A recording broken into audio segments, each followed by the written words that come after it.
What's going on, guys? Max Hayward here. I'm going to do a little overview, show you guys the difference between the factory that snapped FN 509 Striker and the Apex Tactical heavy duty one. So, got this in, test fired about 40 or 50 rounds through it.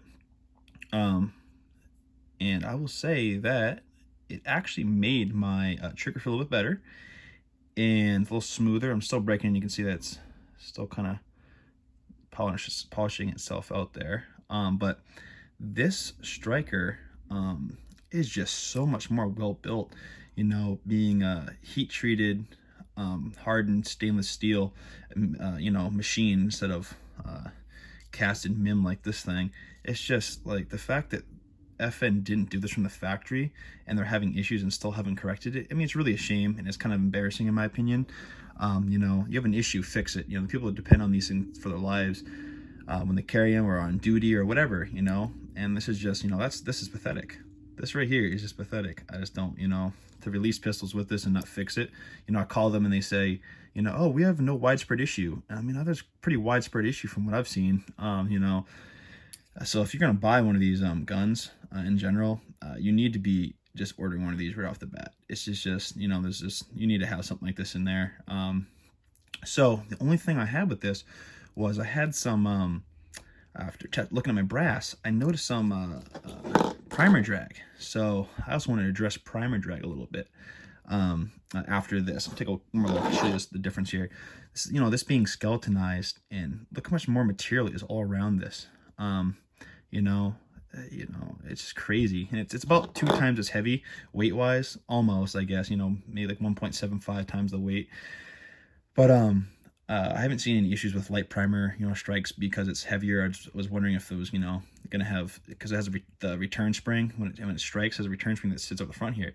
So I was worried that the return spring wasn't gonna have the right kind of mass to, you know, whatever. But anyways, I started noticing only on steel case ammo, which I'll annotate some photos in here. The steel cased ammo was getting weird primer drag marks that I've never seen really before with this pistol when I was shooting it before, and I was looking at the brass to make sure some other things weren't going on. But basically, I was getting these like primer drag marks, and the thing about it is that it's not an issue. Okay, like I was saying, it's not an issue here. So what's going on that people don't realize is most all striker fired pistols do this. And I'll annotate photos here in a second about what this one was doing, which you can almost see here. A little bit of, I'll use this as a point, up top there. There's some primer drag. It'll focus on it. You see it there? Right up top, right there. And I'm like, this is really weird, you know? I've never noticed this. The reason I've never noticed is because I never looked at it. The Smith & Wesson Shield showed primer drag. My brother just picked up a Smith & Wesson M&P 5-inch full size, the 2.0, and this has predominant striker drag. What was the other pistol we shot? Oh, and the Glock 19. The Glock 26. Sorry, the Glock 26 showed predominant striker drag, which I'll show. I think I'll put the Glock 26, what it looked like on the left, and I'll put the MP full size on the right hand side. When I annotate these 2 photos, I'll put them like right here and right here. So what's happening, and this is normal, striker drag is normal, and people need to stop making it an issue. Because I went down a rabbit hole of researching this. So what happens is, you know, when your striker sits in there, you fire, bang, hits the striker. Okay, when your slide starts reciprocating, your barrel drops. Okay, so what happens is your barrel's going to drop, and this hasn't had time, especially on small pistols. This hasn't had time to retract yet.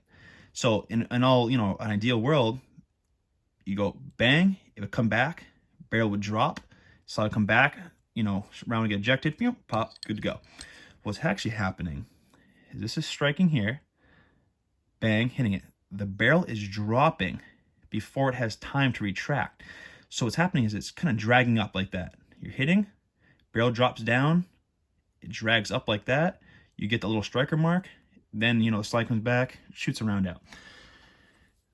all guns are doing this that are striker fired guns. This is normal. So people bash the SIG P365 saying, oh, you know, that's the reason why it all smashed and had issues. And I mean, that's why it was bashed and had issues.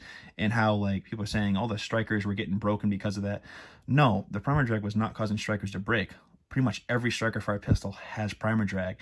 And reason why it wasn't a big deal is because nothing was happening with other guns. So nobody was obviously taking the time to, like, look at the brass, trying to figure out a reason. So strikers were breaking, you know, tips were snapping off of the SIGs, and people were making a fuss about it because they were trying to figure out why.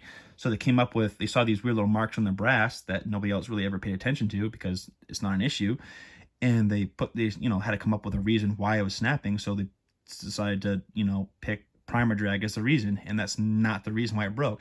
SIG announced that they had a bad batch of strikers that basically were not casted properly, machined properly, however they do it, and the heat treating process was bad, and they were weak, and they were snapping at the tip because that's where it gets smacked the most, and that's just what happened. So it wasn't the primer drag that was actually causing the issue, and they stated that, but people keep bashing on it and causing the issue. So you see all these videos, you know, about it, and it's just not true.